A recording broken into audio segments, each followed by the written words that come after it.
Olá a todos, sejam bem-vindos a mais um vídeo. Esse vídeo vai ser postado concomitantemente no canal Metanomics e no canal Teoria e História.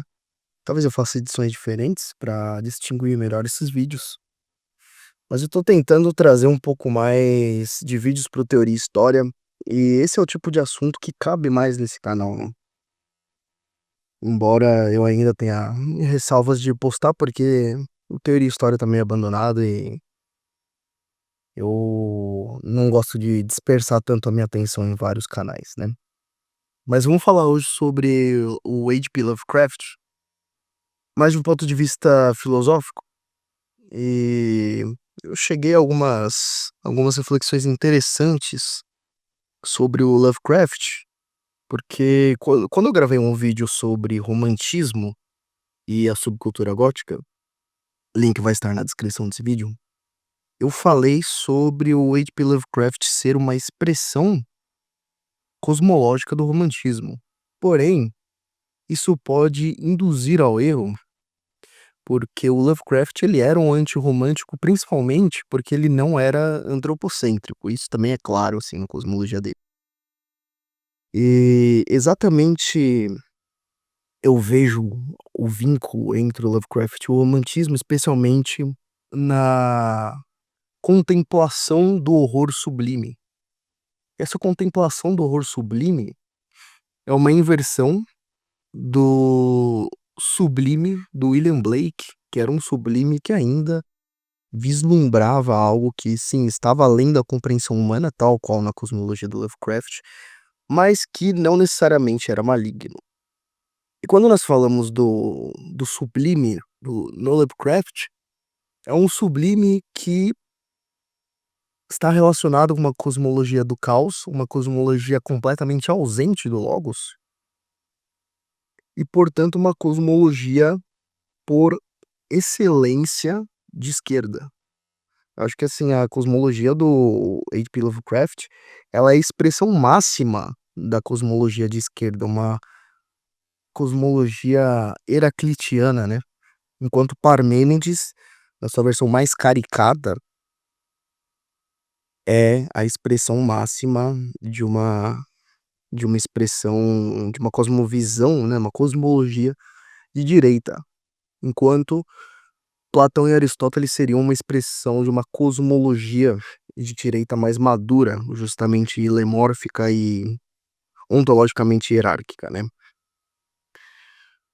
E como que isso se expressa? É até interessante, porque a gente vê que o Lovecraft, com a evolução, né, no tempo, ele aderia à opinião de que só existia 2 opções, socialismo ou barbárie.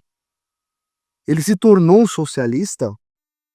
E ao mesmo tempo essa cosmovisão dele se alinha com uma cosmovisão de esquerda, com uma cosmovisão propriamente do caos, da ausência de logos. E isso se reflete também nessas visões, principalmente de esquerda autoritária, que a Táxis é uma resposta a ao caos propriamente, caos ontológico, né.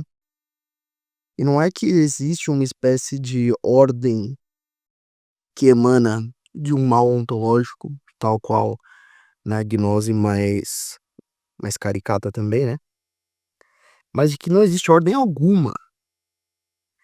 Mas isso acaba sendo um pouco curioso também, porque se a gente levar a cosmologia do Lovecraft ao pé da letra, a rigor mesmo, e não apenas como manifestação simbólica, principalmente se a gente considerar que o Lovecraft era um ocultista, a gente percebe que acaba sendo um salto de fé, principalmente você pensar que o homem vive numa realidade na qual ele é incapaz de compreender em sua totalidade, e que a sua razão não pode controlar, ele acreditar que através do planejamento central, supostamente racional, o homem possa controlar esse caos natural, embora numa esfera social.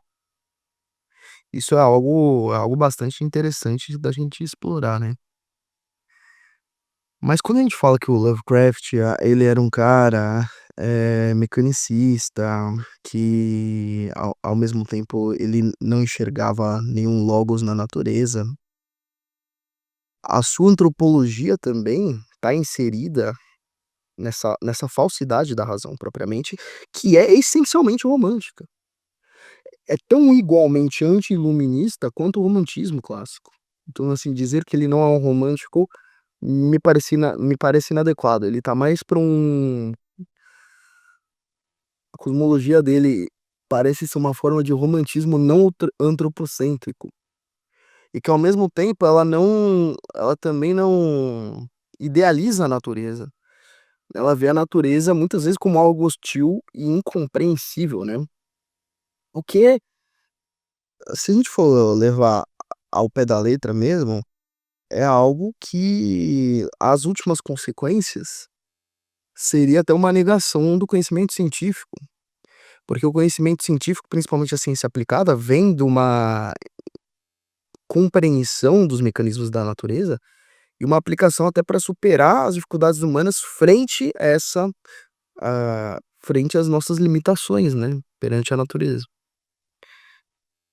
Mas enfim, isso é bastante romântico, certo?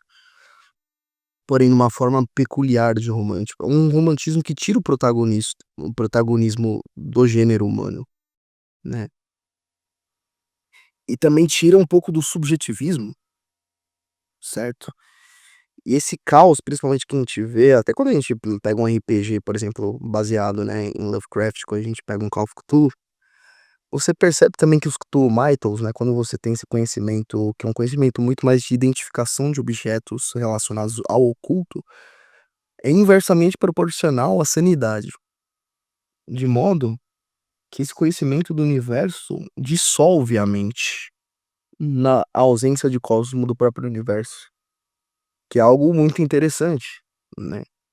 Que do ponto de vista da razão, da ciência, é claro que existe assim, um tangenciamento com a loucura, os grandes gênios, você percebe que na verdade a razão ela é muito mais ordenadora do que então é até uma inversão simbólica satânica da razão, né.